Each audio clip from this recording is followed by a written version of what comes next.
그래서 하나님 말씀 보겠습니다. 고린도전서 9장입니다. 고린도전서 9장 22절에서 23절까지 말씀, 우리 2절 말씀이니까 한 목소리로 크게 읽어보도록 하겠습니다. 자, 앞에 보시고 여러분 내 성경도 펴시고 여러분 성경도 펴시면 되겠습니다. 22절부터 23절까지입니다. 시작! 믿음이 약한 사람들에게는 약한 사람들을 얻기 위해서 약한 사람이 되었습니다. 내가 모든 사람들에게 그들과 같이 된 것은 아무쪼록 모든 방법을 다하여 그들 중에 몇 사람이라도 구원하기 위해서였습니다. 나는 복음이 주는 복에 참여하기 위해 복음을 전하는 일이라면 무슨 일이든지 하고 있습니다. 아멘. 이거 한번 읽어볼까요? 시작. 복음 그래도 또 복음. 자, 한 번 더 시작. 복음 그래도 또 복음. 소리가 큰 것 같아요. 자, 보세요. 이 10대들의 뇌 구조라는 걸 제가 검색을 해봤더니 과연 10대들은 어떤 생각들을 하면서 살까, 용진아, 그래가지고 제가 이렇게 찾아봤더니 보시겠어요? 어떤 것 같습니까? 과연 10대들, 여러분 10대잖아요. 그렇지, 병현아? 우리 10대예요. 10대들은 어떤 생각을 하면서 살까? 자, 봅시다. 10대들의 이 대부분의 뇌 구조를 보면 놀궁리가 가장 많은 퍼센테이지를 차지하고 있다고 해요. 과연 여러분이 얼마나 동의할지는 모르겠지만 이 생각의 중심 속에 뭐 카트라이더, 롤, 오버워치 뭐 이런 여러 가지 놀궁리가 가득 차 있어요. 그 놀궁리 위에 자 이게 끝나고 나는 또 뭐 할까? 또 놀궁리를 합니다. 자, 그 다음에 나는 또 뭐 할까? 아, 좀 쉬어야지. 자, 여러 가지 이런 고민들을 하면서 이 땅의 시대들이 살아가고 있다라고 얘기합니다. 자, 그러면 여러분 중요한 꿈, 여러분의 미래, 그리고 뭐 학업 어디 있을까요? 세종아, 어디 있는 것 같아요? 우리가 눈으로 보이진 않지만 어딘가에 점으로 찍혀있지 않을까 싶습니다. 여러분, 그러니까 나는 게임으로 내 생각이 가득 차 있는데 내 몸은 학원에 가 있으니까 얼마나 여러분 그 마음이 힘들고 어렵겠어요. 그치, 은효양 공감을 하고 있어요. 자, 그러면 우리 선생님들의 뇌 구조를 한번 보도록 하겠습니다. 물론 이게 정확히 100% 맞다는 건 아니에요. 그냥 사람들이 이렇게 생각을 한다더라 라는 그런 정보입니다. 자, 우리 직장인들의 뇌 구조를 보면 자, 어떤 게 가장 중심에 있을까요? 집 가고 싶다. 집 가고 싶다. 정답! 자, 나오세요. 누가 얘기했어요? 왜 나와봐, 이거. 그래서 선생님 오늘 선물을 준비했어요. 집 가고 싶다. 박수 쳐주세요.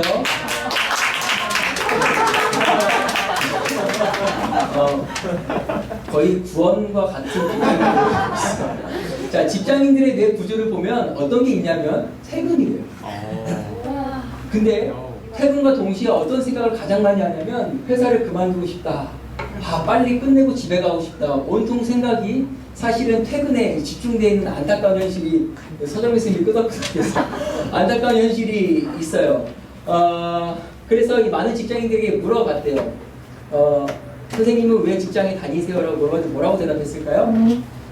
퇴근하기 위해서 직장에 갑니다. 대답을 했다고 합니다. 여러분, 그러니까 주일 밤이 되면 내일 오는 게 두려워서 잠이 안 오는 거예요. 월요일이 되면 월병 때문에 시름시름 앓게 되겠죠. 점심 뭐 먹지를 생각해요. 이게 지금 현대를 살아가고 있는 10대 그리고 많은 직장인들의 그런 뇌 구조라고 어떤 분이 이렇게 풍자하는 그림을 올려놓은 걸 제가 가지고 오게 되었습니다. 우리가 지난주부터 어디 말씀을 나누고 있냐면 고린도전서 말씀을 나누고 있어요. 알고 있죠? 자, 고린도전서 말씀은 누가 고린도 교회에 보낸 편지일까요? 그렇죠. 바울이 고린도 교회에 보낸 편지입니다. 자, 그럼 여러분 이 바울의 뇌 구조는 어떨까요? 자, 바울이라는 사람의 뇌 구조에는 퇴근이 가득 차 있었을까요? 게임이 가득 찼을까요? 어떤 게 이 바울이라는 사람의 뇌 속에 그리고 생각 속에 머릿속에 가득 차 있었을까요? 자, 오늘 저와 여러분이 이것을 좀 함께 나누면서 과연 나는 어떤 생각을 하면서 살아가고 있는가? 과연 내 마음에는 어떤 것이 가득 차 있는가?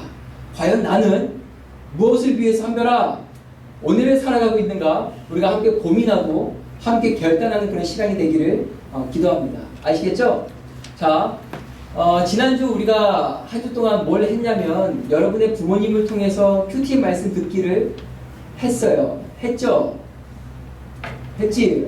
했어요. 자, 우리 그 말씀들 한번 같이 리뷰해 봅시다. 우리가 어떤 말씀들을 우리 부모님을 통해서 우리가 들었었는지. 자, 월요일날은 뭐였냐면 교회를 음행으로부터 거룩하게 해라 라고 바울이 편지를 썼었습니다. 이 월요일 내용이었어요. 맞지? 자, 화요일은 뭐였어요? 교회 안에서 서로 고소하지 마 라고 사도 바울이 편지를 썼습니다. 자, 수요일은 뭐였을까요? 윤영아, 수요일은 뭐였을까?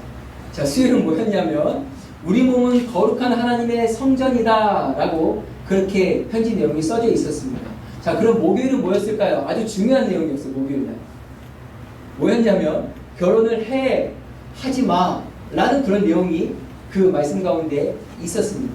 자, 금요일은 뭐였을까요? 결혼하는 것도 좋아, 그런데 독신으로 사는 것도 좋다라고 그런 내용이 금요일 본문에 있었습니다. 자, 어제는 뭐였을까요? 어제 밤늦게까지 제가 여러분이랑 통화를 해보니까 전화 끊고 이제 엄마가 읽어주실 거예요 그렇게 말씀을 하시던데, 자, 어제는 어떤 내용이었을까요? 자, 이거였어요. 우상에게 바쳐진 음식 먹어도 된다 안 된다로 규정하지 말아라. 우상은 허상이다.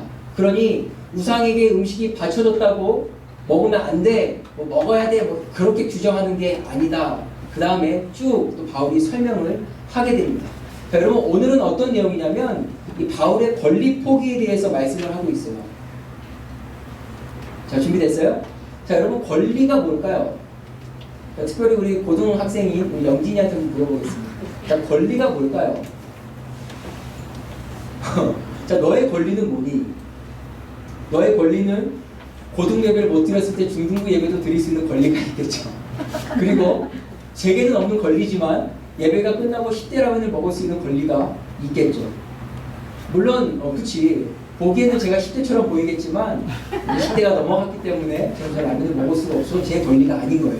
자, 이런 겁니다. 권리는 뭐냐면 당연히 요구되는 뭐예요? 자격이에요. 이 중요한 단어가 뭐냐면 당연입니다. 당연히 내가 누릴 수 있고 당연히 요구되는 자격이 여러분 권리예요. 자, 바울에게 어떤 권리가 있었냐면 제가 세 가지만 말씀을 드릴게요. 첫 번째 뭐냐면 우상 제물을 먹을 수 있는 권리가 있었습니다. 왜냐하면 바울이 신학적으로 봤을 때 우상은 허상이야. 그러니까 우상에게 고기를 드렸다고 해도 그건 우상이랑 상관이 없더라. 그러니 먹어도 된다. 그러니 나 바울도 우상에게 드려진 고기를 먹어도 돼 라는 권리가 바울에게 있었습니다. 자, 두 번째는 뭐가 있었냐면 바울도 아내를 둘 권리가 있었습니다. 저에게도 아내를 둘 권리가 있듯이 여러분 바울에게도 결혼할 권리가 있었고 아내와 함께 그 걸음걸음을 걸어갈 권리가 있었습니다. 세 번째 뭐냐면 여러분 바울이 당시에 전적으로 고린도 교회를 섬겼습니다. 그렇기 때문에 고린도 교회는 어떤 책임이 있냐면 고린도 교회를 열심히 돌보고 사랑하는 바울이 생활할 수 있도록 그 생활비를 지원해줘야 할 책임이 있었습니다. 자, 바울은 고린도 교회를 통해서 자신의 생활비를 받을 권리가 있었어요. 자, 이해가 됐어요? 그러니 바울에게도 많은 권리가 있었다고. 그거는 당연히 그가 받아 누려도 되는 겁니다.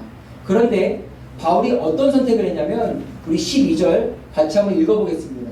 글씨 보이시죠?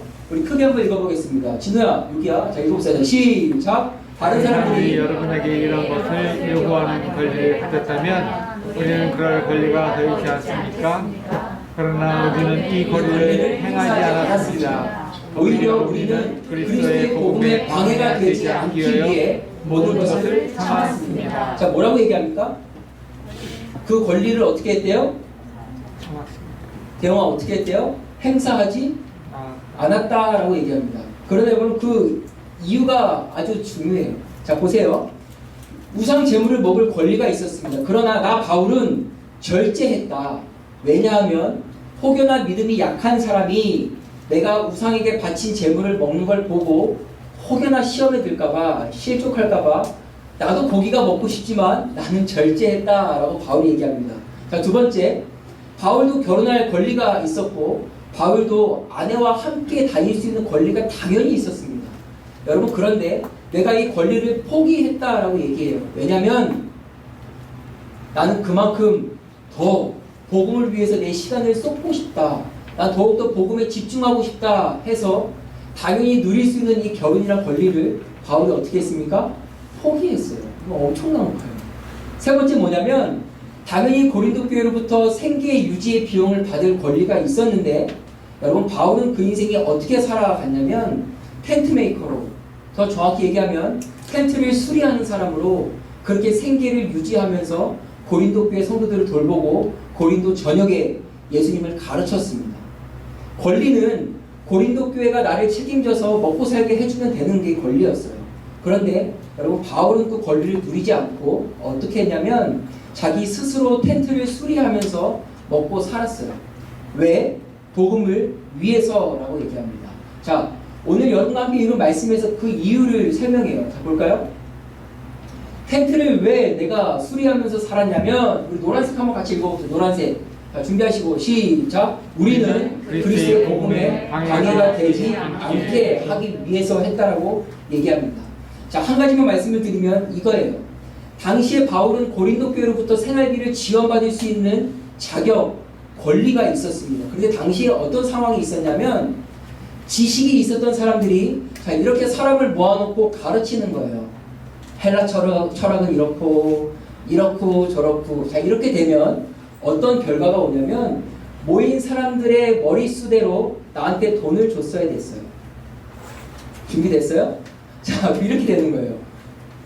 그러니까 어떤 상황이냐면 마치 이 사람이 가지고 있는 지식을 파는 것 같은 상황이 생기는 거예요.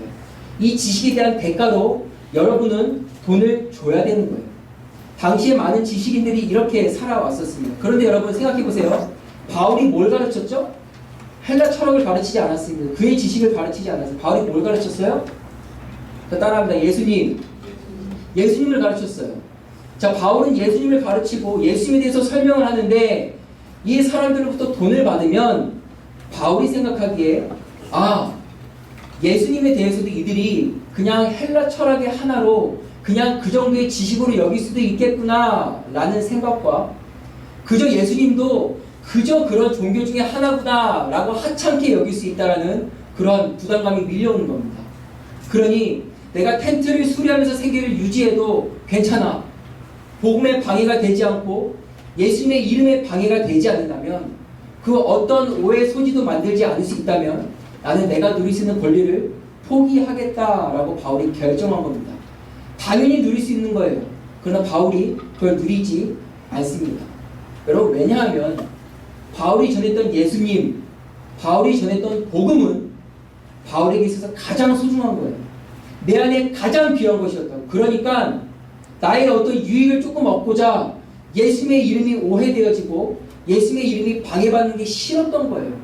내 안에 가장 귀한 게 예수님인데 가장 귀한 게 복음인데 내가 이렇게 해가지고 예수님의 이름이 더럽힌다면 나는 그거를 누리지 않겠다라고 권리를 포기했습니다. 여러분 그게 바울의 걸음이었습니다. 그러니 바울의 인생 전역을 보면 그가 어떻게 살아왔냐면 복음에 대해서 예수님에 대해서 작은 오해의 소지, 방해의 요소가 있으면 제거했어요. 자, 보세요. 바울이 왜 그런 걸음을 걸어왔을까요? 충분히 누릴 수 있었고 그건 당연히 그렇게 할 수 있는 거였어요. 그러나 바울이 거절했어요. 그리고 힘겹게 그 인생의 걸음들을 걸어가면서 여러분 복음을 위해서 살았다라는 게 바울의 인생이었습니다. 자, 그 이유가 무엇이냐면 오늘 말씀에서 두 가지를 얘기합니다. 첫 번째 볼까요?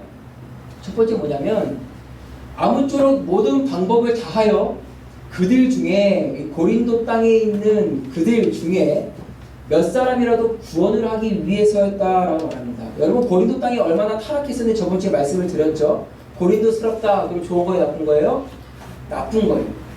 고린도 땅이 이렇게 타락해 있었어요. 그러나 고린도 땅에 예수님 모르는 사람들 그 사람을 아무쪼록 구원하기 위해 나는 모든 방법을 다 동원했다라고 바울이 고백하는 거예요. 그러니 여러분 바울이 왜 권리를 포기했습니까? 자신이 더 유명해지려고 나 이 정도 되는 사람이야 보여주려고? 아니에요. 어떻게? 아무쪼록 몇 사람이라도 더 예수님 믿는 사람 구원으로 초대되는 인생으로 부르는 그런 통로로 살아가고 싶어서 여러분 바울이 걸음을 선택했습니다. 두 번째 뭐냐면 자 보세요. 두 번째 뭐냐면 나는 복음이 주는 복에 참여하기 위해서라고 얘기합니다. 자, 보세요. 여기 나는 복음 주는 복에 참여하기 위해서. 자, 여러분, 복음이 주는 복이 뭘까요? 자, 내가 예수님을 믿었어. 그러면 그 믿는 하나님의 자녀에게 복이 오죠. 그렇죠? 그 복이 뭘까요? 성공하는 걸까요? 로또 맞는 거예요? 부자가 되는 거예요? 좋은 집을 살 수 있는 게 그게 복입니까? 아니요. 여러분, 예수님 믿는 사람에게 누려지는 복이 무엇이냐면 한번 따라해 볼까요? 영원히 먹고 마시는 것. 마시는 것. 누구랑? 왜냐면 누구랑? 나랑? 나랑 마실게요? 자, 뭐예요? 누구랑? 예수님과. 여러분, 이 복음이 주는 복에 참여했다. 복음이 주는 복이 뭐냐면 나 같은 죄인이 예수님과 한 상에서 먹고 마신다라는 게 여러분 복음이 주는 복이에요. 그 어떤 방법을 동원해서도 나라는 인생은 절대 예수님과 한 상에 앉아 있을 수 없는 사람이고 예수님 앞에도 설 수 없는 그러한 죄인이에요.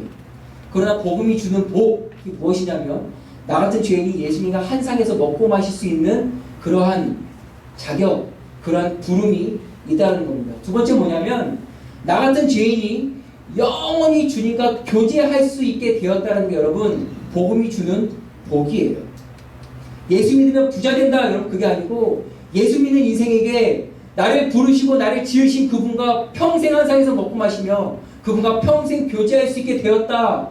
여러분 이게 그리스도인 성도 하나님의 자녀에게 가장 큰 복입니다. 영원한 멸망에서 건진받아서 영원한 생명으로 옮겨졌다는 게 여러분 복음이 주는 복이에요.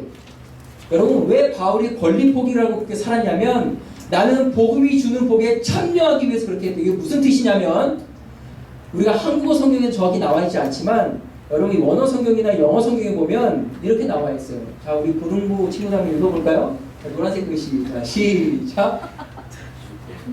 그치. with them이에요. 그들과 함께 그런 뜻이잖아. 그쵸? 뭐냐면 복음이 주는 복에 내가 그들과 함께 참여하기 위해 그런 뜻입니다. 자, 이해가 됐어요? 자, 무슨 말이냐면 왜 바울이 복음을 위해서 살았고 심지어 왜 바울이 권리를 포기했었냐면 자, 복음이 주는 복이 뭐였어요? 주님과 한 상에서 먹고 마시는 거. 자, 나랑 예수님이랑 한 상에 앉았어. 자, 어떤 일이 생겼어요, 은유야? 옆자리가 비어있는 거라. 그 비어있는 옆자리에 고린도 교회 사람들과 함께하고 싶어서 내가 복음을 전했고 내가 권리를 포기했다라고 이야기합니다. 여전히 예수님 모르는 사람들, 여전히 고린도 땅의 죄악 가운데 매몰되어 있는 사람들, 그들과 함께 한 상에서 먹고 마시기 위하여 내가 복음을 전했고 때로는 그 복음을 위해서 내가 권리를 포기했다라고 얘기하고 있습니다. 자, 생각해 보세요, 여러분. 그러면 자, 이 바울이라는 사람의 뇌 구조는 어땠을까요? 자, 과연 바울이라는 사람에게는 어떤 것이 가득 차 있었을까요? 카트라이더? 오버워치? 롤일 것 같아요? 아니에요. 뭐가 가득 찼을까요? 복음입니다. 근데 왜 이 머릿속에, 이 생각 속에, 이 마음 속에 복음이 가득 차 있었을까요? 왜 그러냐면 여러분 예수님을 묵상하다 보니 예수님의 걸음이 내 인생 가운데 어떤 복을 주는지 알기 때문이에요. 예수님이 왜 이 땅에 오셨을까에 대한 고민의 끝에 예수님이 나 때문에 오셨구나 라는 사실을 그간에 알았기 때문입니다. 다시 말하면 여러분 먼저 예수님께서 권리를 포기하셨어요. 누구를 위해서? 바울을 위해서. 누구를 위해서? 나를 위해서 예수님이 이미 이 권리를 포기하셨어요. 왜냐하면 하나님의 아들이신 예수님이 이 땅에 오셨어요. 뭐 하셔야 돼요? 군림하셔야죠. 왕으로. 그런데 십자가로 가셨어요. 예수님의 권리 포기입니다. 왜? 죄인인 바울과 한 상에서 먹고 마시기 위해서. 왜?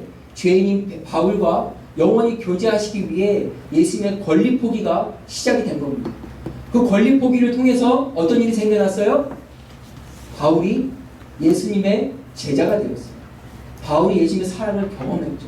그러니 그 은혜가 이 안에 충만한 거예요. 그러니 예수님이 이 땅에 걸으셨던 그 걸음을 바울과 함께 따라 걷기로 결정한 겁니다. 복음을 위하여.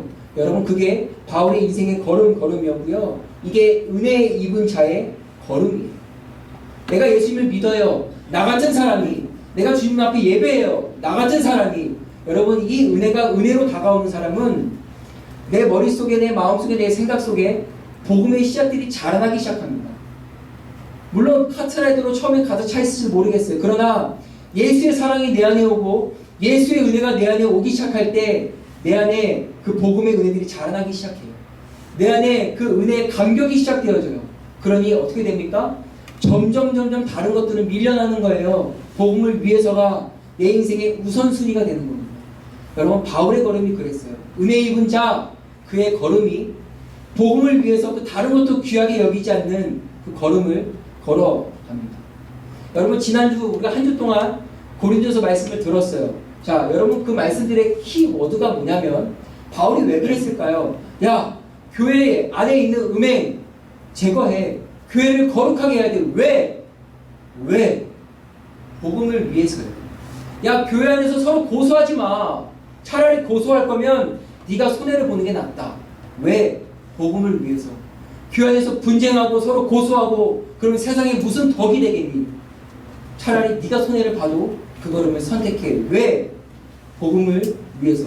우리 몸은 하나님의 거룩한 성전이야. 너희의 거룩한 그 몸을 거룩하게 해야 돼. 왜? 너희가 이 땅의 작은 예수거든. 너희가 이 땅의 교회거든. 그러니 너희를 통해서 예수님이 드러나잖아. 니들이 음행 가운데 더럽혀져 있으면 누가 너희를 통해서 그분의 살아계심을 보겠니? 누가 교회를 오겠니? 복음을 위해서. 결혼해라 하지 마라. 여러분, 이 기준이 뭐냐면 복음을 위해서요. 결혼할 거야? 복음을 위해서. 너 혼자 살 거야, 독신으로? 복음을 위해서. 그냥 이 땅이 헬 조선이어서 돈이 없어서 결혼할 수 없어서 결혼 안 하는 거 아니고 복음을 위해서. 너의 부르심이 그 부르심이라면 독신으로 살아. 그러나 그 이유가 뭐예요? 복음을 위해서. 우상에게 바쳐진 음식 먹어도 돼. 괜찮아. 그러나 때로는 절제해야 돼. 왜? 네 권리를 포기하는 거예요. 왜? 복음을 위해서. 여러분, 모든 말씀의 키워드가 어디에 있었습니까? 복음에 있었어요. 중요한 사실은 저와 여러분의 삶도 이와 동일해요. 은혜 입은 자, 성도, 오늘도 예배 현장으로 부름받은 저와 여러분의 걸음, 여러분 이게 뭘까요? 주님의 부르심이에요. 나의 부르심. 아까 찬양한 것처럼 여러분 그 부르심이 저와 여러분 가운데 있어요. 가사에 뭐라고 얘기합니까? 세상을 뒤로하고 주를 위해 살아간대요. 여러분, 이게 은혜 입은 자예요. 세상 따라갔다가 예수님 말씀 따라갔다가 왔다리 갔다리 하는 인생이 아니고요. 여러분, 세상을 뒤로하고 그분을 따라가는 게 여러분 성도고 은혜 입은 자예요. 바울의 걸음이 그러했거든요. 이 죄악이 가득한 바울의 인생을 위해서 이 땅에 오신 예수님, 권리 포기하신 예수님, 그 은혜 때문에 이제는 나도 세상을 뒤로하고 그분을 따라가겠다는 결단을 가지고 그 인생에 걸어간 겁니다. 그래서 고린도 땅에 고린도 교회를 세웠고 여전히 에베소에 있음에도 불구하고 고린도 교회의 문제를 듣고 또다시 눈물을 흘리며 편지를 쓰는 거예요. 야, 정신 차려. 교회의 목적은 복음을 위하여야. 너희의 인생도 똑같아. 복음을 위하여야. 그게 주의 부르심이지. 성도로 부름받아서 부자되고 성도로 부름받아서 네 인생 잘 나가고 그거 우리의 부름 아니다 라고 여러분 바울이 편지를 쓴 게 고린도 전서랍니다. 여러분, 우리의 부르심이 뭐예요? 두 가지예요. 바울처럼 아무쪼록 나를 통하여 이 땅에 몇 사람이라도 구원하는 거예요. 죄악 가운데 있는 예수님 모르는 하나님 없다는 인생들의 나를 통하여 그분이 계심을 보여주고 그들을 건져내는 거. 그리고 또 뭡니까 여러분? 뭐예요? 복음. 그 복음이 주는 복에 함께 참여케 하도록 내가 이 땅에 그런 작은 예수, 여러분 교회로 살아갑니다. 안타깝게도 이 땅에 많은 그리스도인 성도라고 부름받는 사람들이 그냥 주일날 교회 한번 왔다 가면은 내가 성도로서의 의무를 다했다고 생각해요. 안타깝게도 그들의 구원을 우리가 확신할 수 없습니다. 굉장히 위험한 내용이에요. 나 20년 동안 교회 다녔어. 나 30년 동안 교회 다녔어. 그래서 뭐? 라는 질문을 우리가 던질 수 있어요. 여러분, 구원은 반드시 그 인생의 삶의 걸음을 통해서 여러분 그 증거들이 보여지기 시작합니다.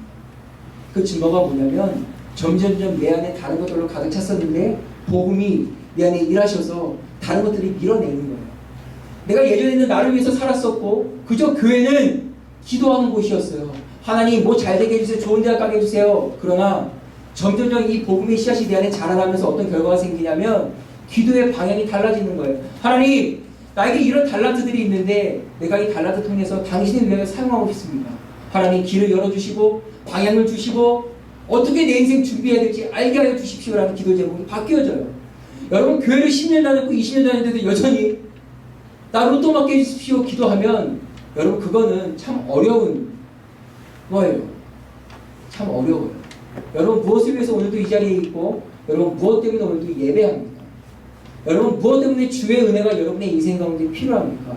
하나님 우리 가정을 좀 돌아봐 주시오. 왜요? 좋은 아파트 살려고요? 잘 나가려고요? 아니면 하나님 우리 가정을 좀 돌아봐 주십시오. 그래서 우리 가정이 복음을 위하여 살아가는 가정이 되기를 소망해 우리 가정이 주 앞에 기억되어지는 가정 되고 싶습니다. 여러분 이게 여러분의 기도 제목입니다. 우리가 진지하게 고민해 봐야 돼요. 나는 왜 오늘도 교회에 왔는가? 나는 왜 오늘도 신앙생활을 하고 있는가? 나는 왜 시험기간이 이 시간에도 여전히 이 자리에 앉아있는가? 여러분 고민하셔야 돼요. 여러분 바울의 뇌 구조에 가운데 뭐가 있었을까요? 뭐라고요? 따라해봅시다. 복음. 그 안에 주의 은혜가 충만했어요. 그러니 다른 것들은 다 비껴가고 복음만 그 인생의 우선순위로 남아있습니다. 자, 그 복음이에요. 자, 그럼 옆에는 뭐였을까요? 옆에 카트라이더 뭐 이거예요? 복음. 자, 그래서 고린도 교회, 에베소 교회, 갈라디아 교회 그렇게 갔겠죠. 이게 여러분 은혜 입은 자의 인생의 걸음입니다. 내가 걷는 걸음을 통해서 그리스도의 향기가 나타나는 거예요. 내가 걸어간 그 걸음의 그 자리에 교회의 흔적이 남는 것. 여러분 이게 은혜 입은 자의 걸음입니다. 바삐 살아요. 놀아야 돼요. 대학도 가야 돼요. 학원 열심히 해야 돼요. 직장도 다녀야 돼요. 그러나 여러분 이 생각 속에 이 마음 속에 무엇이 가장 중요한 것으로 자리 잡고 있는 거 여러분 점검해 보십시오. 놀궁입니까? 게임 레벨이 올라가는 거예요? 아니면 퇴근이에요? 여러분 기억하십시오. 은혜 입은 자는 그분의 은혜로 인하여 나의 걸음걸음이 그분의 걸음을 따라갑니다. 그게 은혜 입은 자예요. 주께서 이 땅에 나를 위하여 권리를 포기하시고 권리를 내가 안다면 그 은혜를 내가 안다면 나도 이 땅의 삶의 걸음을 걸어갈 때 그분이 앞서가신 길을 나도 따라 조금씩 걸어가는 게 여러분 성도의 걸음입니다. 말씀을 정리합니다. 여러분 우리의 뇌 구조는 뭐가 차 있을까요? 내가 예수님을 안다면 승근아 내가 예수님을 믿는다면 과연 내 이 머릿속에는 무엇이 가득 차야 할지 과연 내 마음속에는 무엇이 가득 차야 할지 여러분 고민해 보시길 바랍니다. 수없이 우리가 예배드리지만 과연 나의 삶의 걸음걸음은 어떻게 살아가고 있는지 친구들의 무리 속에서 과연 나는 어떤 영향을 끼치고 있는지 똑같이 죄악으로 함께 걸어가는 그런 무리인지 아니면 친구들의 죄악을 멈춰서게 하는 그런 브레이크인지 여러분 기억하십시오. 그리고 여러분 점검해 보셔야 돼요. 여러분 가정이 문제 가운데 있을 때 더 가정을 문제 가운데로 넣는 사람인지 아니면 그 가정 속에서 함께 기도로 그 문제들을 돌파하는 그 한 사람인지 여러분 고민해 보십시오. 우리가 성도 은혜 입은 자라면 여러분 예수님께서 이 땅에 걸어가시던 걸음을 우리도 함께 따라갑니다. 여러분 그러니 우리의 삶은 지금 어떠해야 되냐면 나는 복음을 위하여 어떻게 살아갈 것인가 준비하고 나는 복음을 위하여 어떻게 내 인생을 세팅할 것인가 여러분 고민하면 지금의 걸음들을 걸어야 돼요. 그냥 아무 생각 없이 그냥 하루하루 시간 보내는 게 아니고 주께서 나를 부르셨는데 과연 나는 복음을 위하여 어떻게 할 것인가 무엇을 준비할 것인가 여러분 묻고 그 해답들을 찾아내면서 아무쪼록 우리의 삶이 몇 사람이라도 구원하는 아무쪼록 우리의 삶을 통하여 복음이 주는 복에 누군가를 참여시켜 영원히 주님과 함께 먹고 마시는 그 상에 우리의 부모님이 내 친구가 함께 나랑 호흡했던 누군가가 함께 그 상에 있는 그 아름다움이 여러분 우리를 통하여 시작되어야 됩니다. 여러분 이런 질문 참 많이 받아보셨을 거예요. 나는 땡땡땡이 될 거야. 나는 선생님이 될 거야. 나는 소방관이 될 거야. 나는 뭐 PD가 될 거야. 나는 연예인이 될 거야. 나는 모델이 될 거야. 그래 여러분 그거는 누구나 다 하는 질문이고 누구나 다 하는 대답이에요. 은혜 입은 자 여러분 성도는요 그래서라는 질문이 반드시 필요합니다. 그래서 뭐 할 건데? 복음을 위해서 뭐 할 건데? 그래 너 소방관 될 거야. 그러면 그 소방관 통해서 너 뭐 할 건데? 아무쪼록 몇 사람 구원하기 위해서 너 그렇게 뭐 할 건데? 너 PD 될 거니? 그래 좋아. 그러나 필에서 뭐 할 건데요? 어떻게 필이라는 직업을 통해서 이 땅에 하나님의 살아계심을 드러내고 어떻게 몇 사람이라도 구원하는 그 일을 감당할 건데 라는 여러분 인생을 설계하시고 디자인하셔야 돼요. 그게 우리의 질문입니다. 간호사가 될 거야. 그래서 나는 수간호사가 돼서 부자가 될 거야. 여러분 그게 아니고요. 간호사라는 걸음걸음을 통해 나는 과연 어떻게 몇 사람도 구원할 것인지 아니면 복음의 참여를 어떻게 시킬 것인지 여러분 우리의 질문이 여기까지 가야 됩니다. 지금 우리의 시기가 여러분 그것을 준비하는 시기고 여러분 그것을 디자인하는 시기예요. 그냥 막연히 이것이 될 거야가 아니라 복음을 위하여 부름받은 내게 주신 달란트를 통하여 어떻게 아무쪼록 몇 사람 구원하고 어떻게든 복음이 주는 복에 참여시키는 걸음을 걸어갈 것인가 여러분 고민하는 그런 저와 여러분에게 기도합니다. 그래서 여러분 이 질문이요 어떠한 인생의 걸음에도 가리워지지 않기를 기도해요. 학업에 치여서 취업에 치여서 여러분 이 질문이 가리워지지 않고 매 순간 이 안에 복음이 가득 차 있어서 나의 삶의 모든 방향은 이 복음을 위하여라는 이 중요한 이 명제가 지워지지 않는 겁니다. 자, 또 하나는 뭐냐면 내일 본문에 어떤 내용이 나오냐면 레이싱을 얘기해요. 뭐냐면 마치 경주하듯이 마치 운동선수들이 그 피니시라인에 들어가기까지 그들은 달린다. 그들은 준비한다. 그게 성도의 걸음이다. 그 어떤 걸 만나도 성도라는 걸음을 멈추지 않고 마치 레이싱을 하듯이 마치 경주를 하듯이 끝까지 그 인생의 피니시라인까지 너의 이름을 가지고 성도라는 이름으로 살아가야 된다 라고 바울이 고린도교회에 편지합니다. 여러분 이것이 우리의 도전이에요. 성도 그래서 지금은 시간이 많으니까 교회 나오고 20대가 되면 바쁘니까 잠시 교회를 쉬고 다시 50대쯤 나와볼까? 이게 아니고요. 성도를 부름받는 저와 여러분의 걸음이 지금부터 계속 걸어가서 인생의 마지막 그 순간까지 성도로 살다가 중요하게 가는 거예요. 그 어떤 환경을 만나도 여전히 복음 위하여 살아가는 걸음을 멈추지 않는 거라고요. 여러분 그게 성도입니다. 마치 경주하듯이 마치 이 레이싱하듯이 그 라인까지 들어가는 거예요. 오늘 함께 예배하는 저와 여러분이 그런 걸음의 시작이 되어졌고 그런 걸음의 끝을 맺는 걸음 되기를 간절히 기도합니다. 그래서 우리의 삶을 통해 어떤 일이 일어나요? 아무쪼록 몇 사람이라도 주의 자녀로 옮김받고 우리를 통하여 복음이 주는 복에 함께 참여하게 됩니다. 그 주님과 함께 먹고 마시는 그 영원한 밥상에 함께 누군가가 그곳에 머무는 그 일을 감당하는 저와 여러분 그런 복음의 통로가 저와 여러분 되기를 기도합니다. 한번 따라해볼까요? 뭐라고 따라하냐면 복음 그래도 또 복음이 따라해보세요. 복음 그래도 또 복음.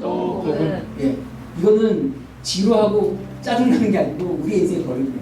뭘 하든 복음 그래도 또 복음 가지고 그 복음 위하여 인생의 걸음을 끝까지 걸어가는 저와 여러분에게 기도합니다.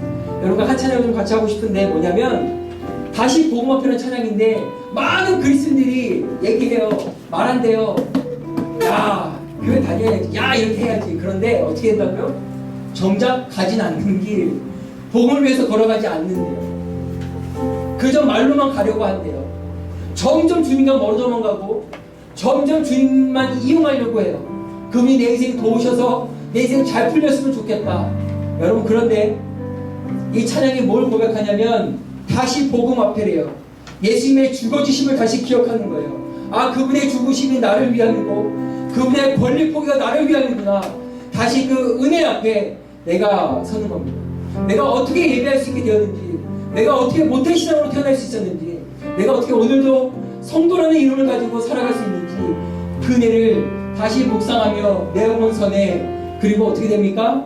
다시 성도의 길 걸으리 라는 찬양이 여러분 이 찬양인데 매주 얘기하듯이 여러분 이 찬양의 고백이 저와 여러분의 고백이 되기를 기도합니다. 찬양에 많은 이들 말하고 많은 이들 말하고 많은 이들 노래는 하지만 정작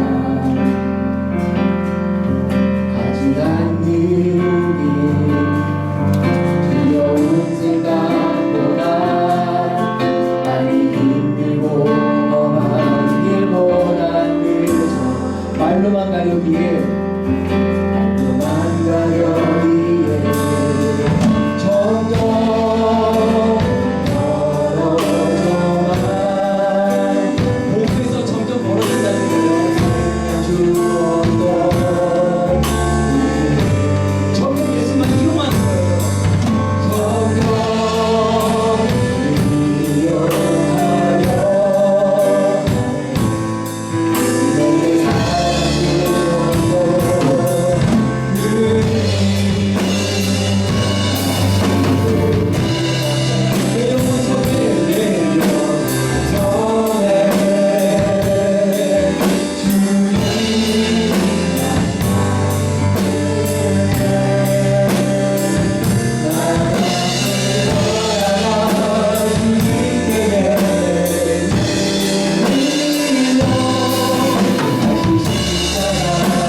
한 가지가 무엇이냐면 주께서 우리를 부르셨다는 거예요. 그러니 주가 우리를 부르셨기에 예배할 수 있고, 주가 우리를 부르셨기에 여전히 말씀 앞에 설 수 있고, 주가 우리를 부르셨기에 여전히 이 땅에 그리스도로 살아갈 수 있다는 사실이, 하나님 그럼에도 불구하고 나는 여전히 이 은혜를 까마득히 잊고 여전히 이 땅에 죄를 향하여 걸음을 걸어가고 주님과 상관없이 걸었던 나의 걸음, 그러나 또다시 하나님 오늘의 말씀 나를 충동합니다.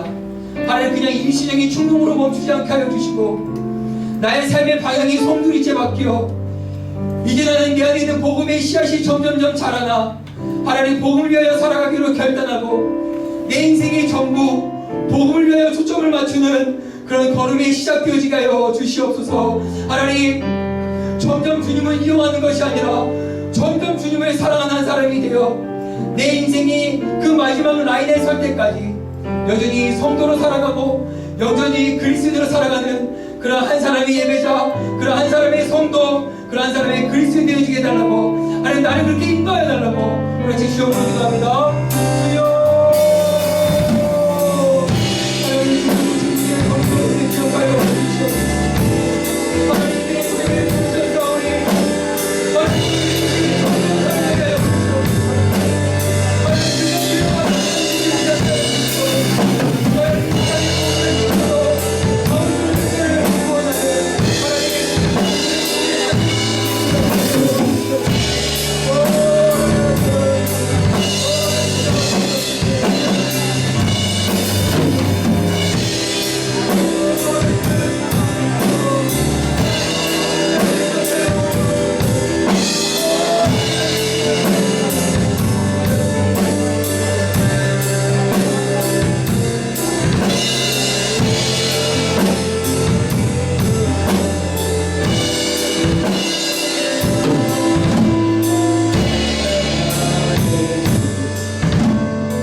것은 여전히 나의 삶은 이런 인생인데 여전히 주께서 나를 부르심을 거두지 않고 취소하지 않고 삭제하지 않으시고 오늘도 다시 예배 현장으로 부르시고 꾸역꾸역 예배를 드리러 나왔지만 또다시 우리의 마음 가운데 하나님 충동을 주시고 다시 우리 삶 가운데 변화의 필요성, 방향의 변화의 필요성을 주시니 감사합니다.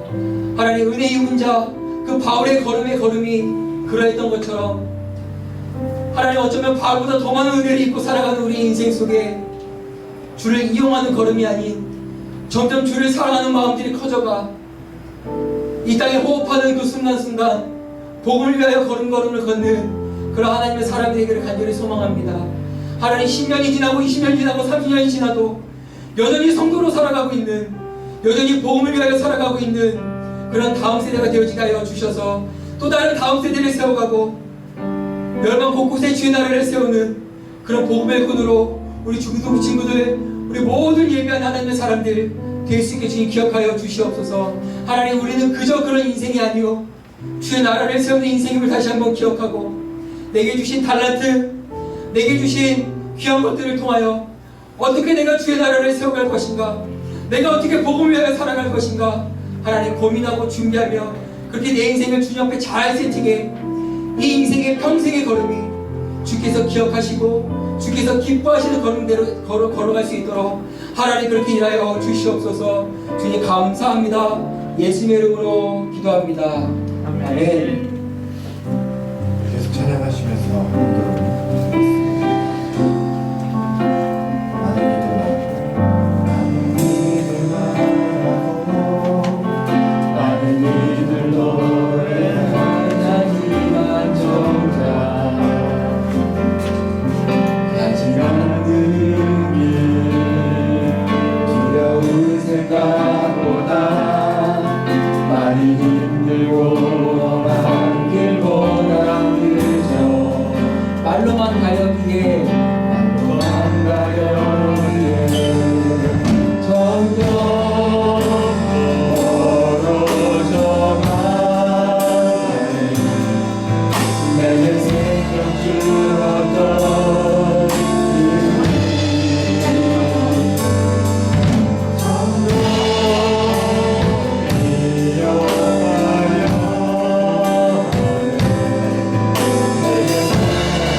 우리의 가장 큰 슬로건이 뭐였냐면, 제가 영상 예배 드릴 때도 나눴었지만 10대의 꿈을 꾸고 20대에 준비해서 30대부터 주 앞에 쓰임받는 그 슬로건을 가지고 나는 10대의 주를 위하여 어떻게 살아갈 것인지 꿈을 꿔야 돼 라는 그런 선포를 가지고 10대를 지나왔었습니다. 수많은 방황의 걸음 속에 그럼에도 불구하고 과연 나라의 인생은 주 앞에 어떻게 쓰임받을 수 있을까라는 고민이 참 많았던 것 같아요.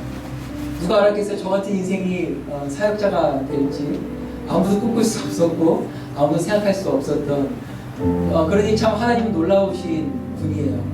여러분, 중요한 게 뭐냐면 10대의 꿈을 꿔야 돼요. 하나님의 꿈. 그러려면 여러분, 하나님의 은혜 아래 머물지 않으면 절대로 하나님의 꿈을 꿀 수 없습니다. 세상이 내버려 두지 않아요. 그게 저와 여러분이 살아가는 삶의 생태예요. 시험 기간, 여러분의 삶의 문제들, 여러분 그때가 어느 때냐면 더 주님의 은혜를 갈망해야 될 때예요. 왜냐하면 세상의 수많은 유혹들이 내 안에 밀려올 때거든. 특별히 이 영상을 부모님들도 보고 계시는데, 지금 아이들을 신앙으로 잡지 않으면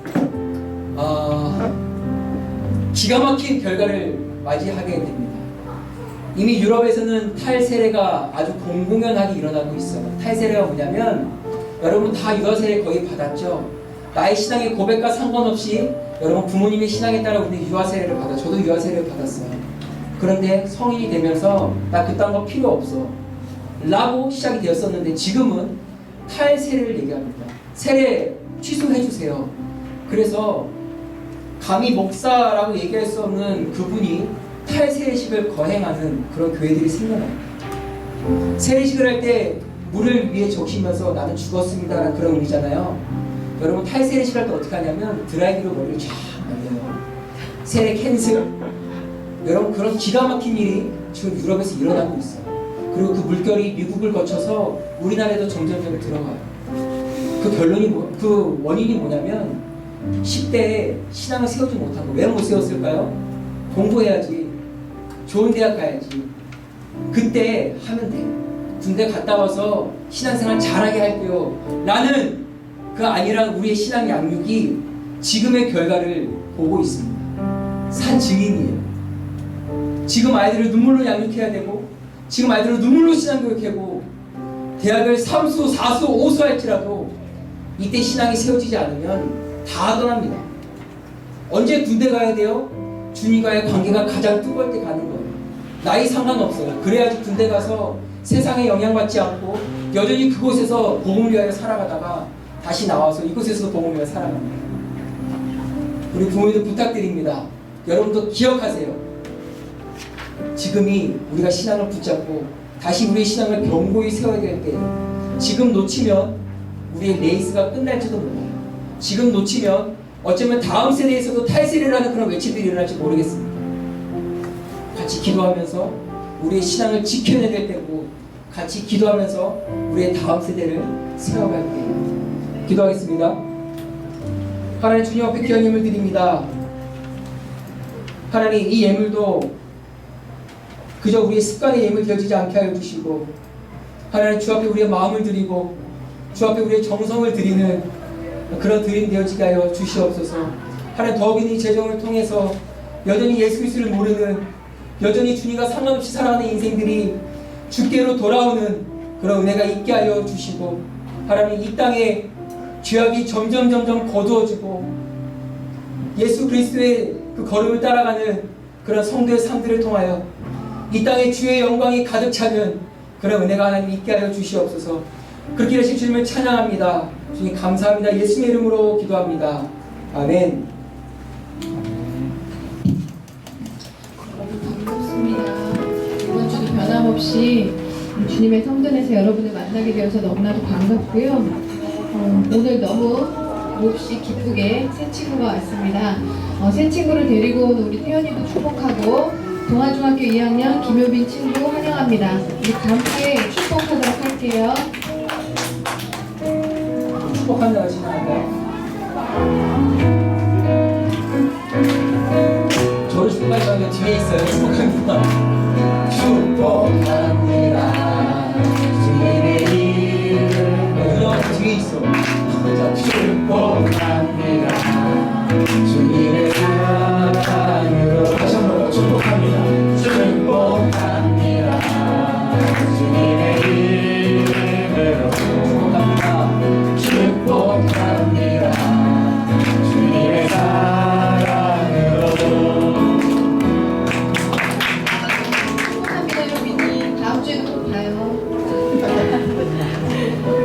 영상 예배는 오후 3시 이후에 업로드 되니까 꼭 봐주시길 바라고요. 코로나19를 위한 기도도 계속 부탁드립니다.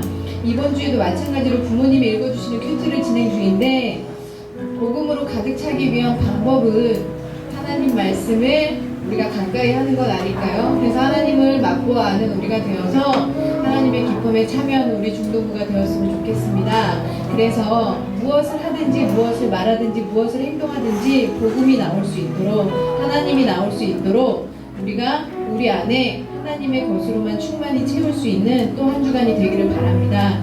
한 주간은 성실하게 하나님 앞에 있지 못했다 할지라도 하나님 앞에 구하는 작은 기도부터 시작했으면 좋겠어요. 그것이 결코 작지는 않지만 하나님 나에게 시간을 주세요. 우리 가족에게 시간을 주세요. 그래서 하나님께서 허락하신 이 시간들을 하나님 말씀 앞에 머물 수 있도록 하나님 도와주세요 라는 기도부터 시작을 해서 이전에 하지 못했더라도 바로 오늘부터 지금부터 새롭게 시작하는 한 주간이 되었으면 좋겠습니다. 그래서 다음 주에 우리가 만났을 때는 그 기쁨을 함께 나누는 시간이 되었으면 좋겠어요. 그래서 여러분들이 하나님을 기뻐하는 자들로 날마다 살아갔으면 좋겠습니다. 꼭 그러한 시간들로 충만하시기를 선생님과 전도사님들은 함께 기도하겠습니다. 감사합니다. 여러분 참 속죄가 많이 살아났어요. 여러분 충전을 해가셔야 됩니다. 그러니까 빈 공병을 꼭 가지고 오셔서 속죄를 충전해 가시면 되겠습니다. 아시겠죠? 그럼 자리에서 일어나서 같이 주기도문하고 우리 예배를 마치도록 하겠습니다. 주님 가르쳐주신 기도예요. 우리 같이 마음으로 기도합니다. 하늘에 계신 우리 아버지여, 우리 피해를 받으시오며 나라가 임하시오며 시간에서 이루어 같이 나이로 이루어지며 우리를 우리에게 이루어 주시고 우리가 우리의 죄의 진리를 사하지 같이 우리의 죄를 사하여 주시고 우리를 시험하게 하지 마시고 다만 하께서 구하옵소서. 그의 나라와 권세와 영광이 아버지께 영원히 있사옵나이다. 아멘.